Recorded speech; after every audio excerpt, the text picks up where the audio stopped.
you mind just giving us an opening statement on the process and the addition of Giacomo Vrioni to the... Well, Giacomo's a player we've looked at recently. There were a number of players we were looking at, mainly attacking players for our third designated player position. And as we went through the process and did background work on Giacomo, it became apparent that he was going to be a very good choice for our club. And, you know, we had to go through negotiations with Juventus for a while to see if it was something we could make happen, and we were fortunate over the last couple of weeks we could come to terms with both the club and player, and he's here, and he's gonna play the striker position, the number 9 position, which was obviously occupied previously by Adam Buxa, and I think he's a good option in that player, in that position. It gives us some strength there now with Gustavo Bo as well and Jose Altidore. So, you know, we feel good about that. Giacomo's a left-footed player, primarily. Has good size, about 6'2", 185 pounds. And like all players, it'll take a little time to make an adjustment to our league and our club and our country and city. But we think over time, he's going to fit in here quite well. All right, we'll open it up to questions. We'll start with Tom Bogert from MLSsoccer.com and be followed by Hayden Bird. Tom, you're unmuted now. Thank you. Thanks for taking the time, Bruce. Sorry if my audio is a little jumpy here, but I guess just in the basic sense, when you were looking to fill this role after Adam was leaving and in the process before Adam left, what were the qualities that you were looking for? And I guess what are Giacomo's best strengths that led you to believe that he... Well, we were looking for an attacking player, whether it was a midfield player or a striker, and obviously those positions require some different qualities for sure. But in the end, we felt that we had a good opportunity to bring in a number 9 that could be very successful in this league, and that's why we brought him in. Giacomo physically has good size. He runs well in and around the penalty area. He's a left-footed player, as I said, and he had an outstanding goal-scoring record this year in the Austrian League, and we did make note of the fact that a number of players that have come from that league in MLS have done well. So, you know, we feel it's a good fit. Next, we go to Hayden Bird from Boston.com. He'll be followed up by Jamie Rowe. Hayden, you're unmuted. Hey, Bruce. Just on a logistical level, I guess, when do you expect to have Giacomo available, and when might he make his debut? Well, he'll be available once he gets his visa, and you never know how long that takes.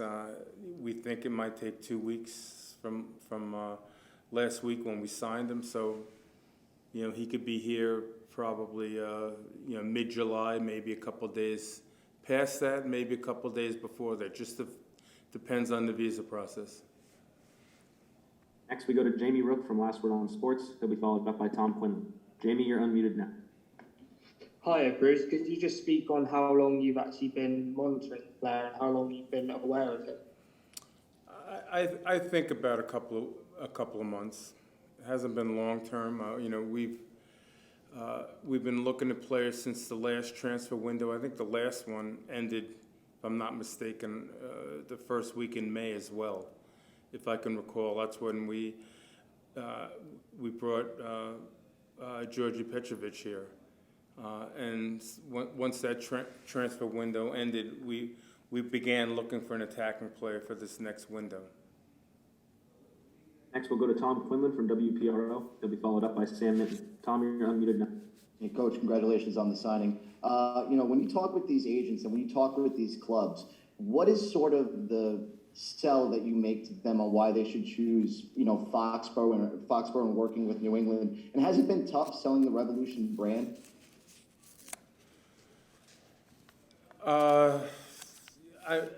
This is new for the Revolution. I think we've, we're trying real hard to move the club forward. We realize we've been a little bit behind in a lot of areas, and we're trying to catch up. I think over the last year or two, we've done a better job with our everyday environment here, with our new training facility.